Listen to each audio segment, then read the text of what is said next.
जैसा कि दोस्तों आप थंबनेल में देख ही चुके होंगे कि आधुनिक काल को कितने खंडों में बांटा गया है। आधुनिक काल को 2 खंडों में बांटा गया है, गद्य खंड और काव्य खंड।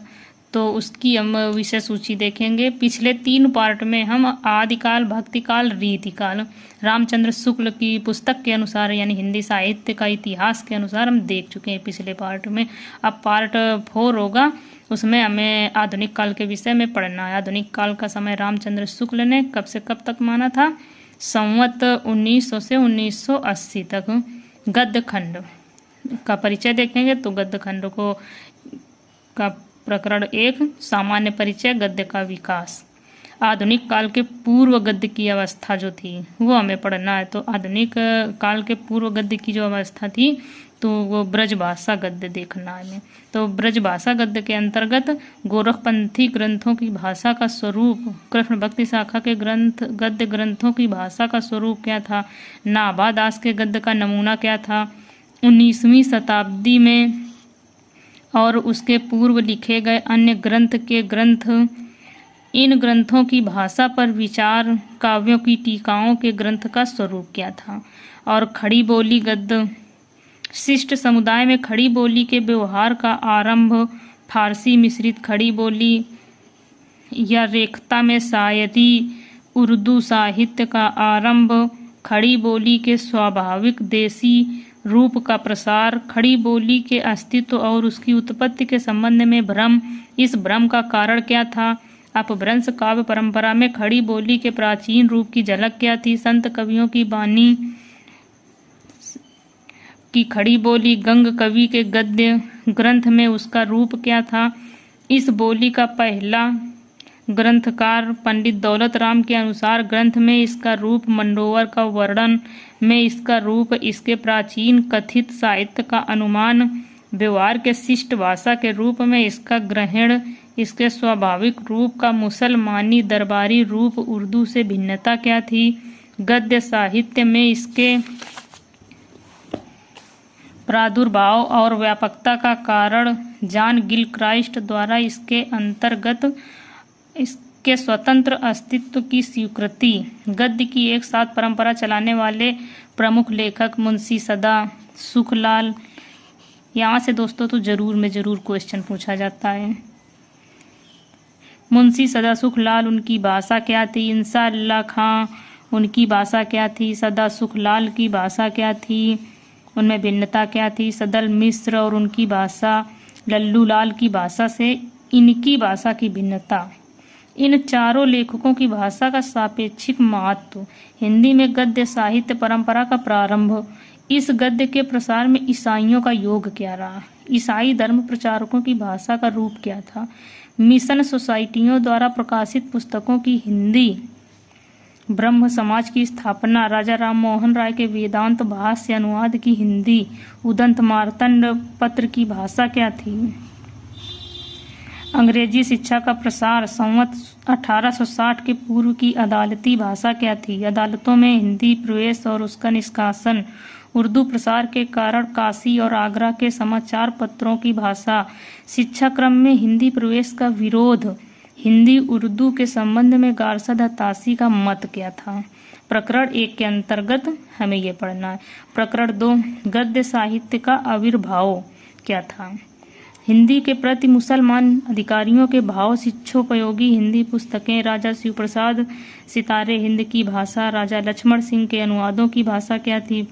फ्रेडरिक पिंकॉट का हिंदी प्रेम, राजा शिवप्रसाद की गुटका की हिंदी, लोक मित्र और अवध अखबार की भाषा।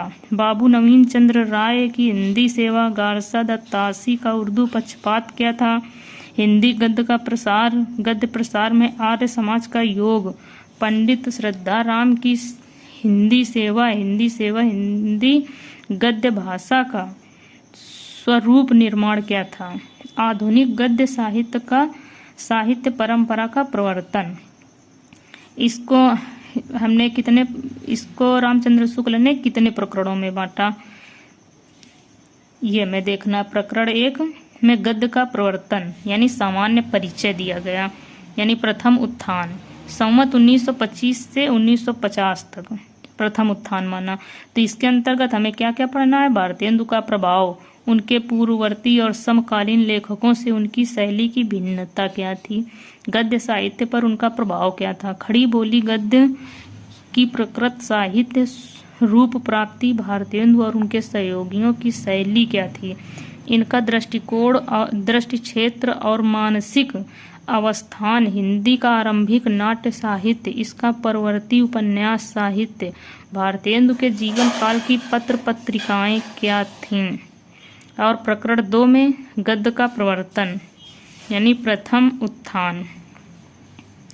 भारतेंदु हरिश्चंद्र उनकी जगन्नाथ यात्रा उनका पहला अनुदित नाटक था। दोस्तों ये तो डायरेक्टली पूछ लेते हैं कि भारतेंदु हरिश्चंद्र का पहला अनुदित नाटक कौन सा है, ये तो डायरेक्टली क्वेश्चन यहाँ से तो बनता है।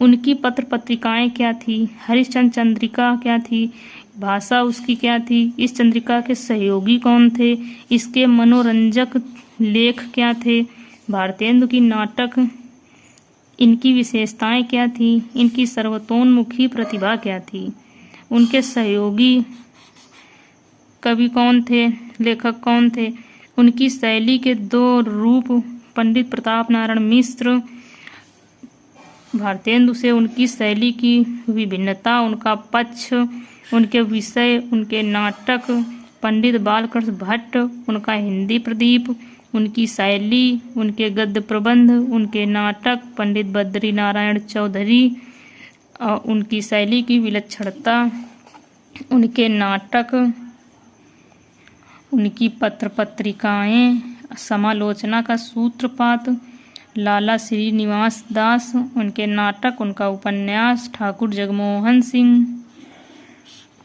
उनका प्रकृति प्रेम, उनकी शैली की विशेषता, बाबू तोताराम, उनकी हिंदी सेवा, भारतेंदु के अन्य सहयोगी, हिंदी का प्रचार कार्य, इसमें बाधाएं, भारतेंदु और उनके सहयोगियों का उद्योग, काशी नागरी प्रचारणी सभा की स्थापना, पंडित गौरी दत्त का प्रचार कार्य, सभा द्वारा नागरी उद्धार के लिए उद्योग, सभा के साहित्यिक आयोजन, सभा की स्थापना के बाद की चिंता और व्यग्रता।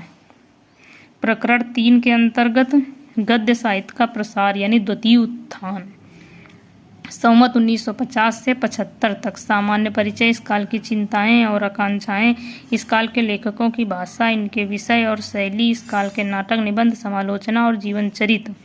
गद्य साहित्य का निर्माण प्रकरण 4 में नाटक, बंग भाषा से अनुदित, अंग्रेजी और संस्कृत से अनुदित मौलिक उपन्यास, अनुदित मौलिक छोटी कहानियाँ, आधुनिक कहानियों का स्वरूप विकास, पहली मौलिक कहानी कौन सी थी, अन्य भाव प्रधान कहानियाँ, हिंदी की सर्वश्रेष्ठ कहानी, प्रेमचंद का उदय, निबंध, इसके भेद, उसका आधुनिक स्वरूप क्या था, निबंध लेखक की तत्वचिंतक या वैज्ञानिक से भिन्नता क्या थी, निबंध परंपरा का आरंभ, 2 अनुदित ग्रंथ, निबंध का लेखक परिचय, समालोचना, भारतीय समालोचना का उद्देश्य, यूरोपीय समालोचना, हिंदी में समालोचना साहित्य का विकास।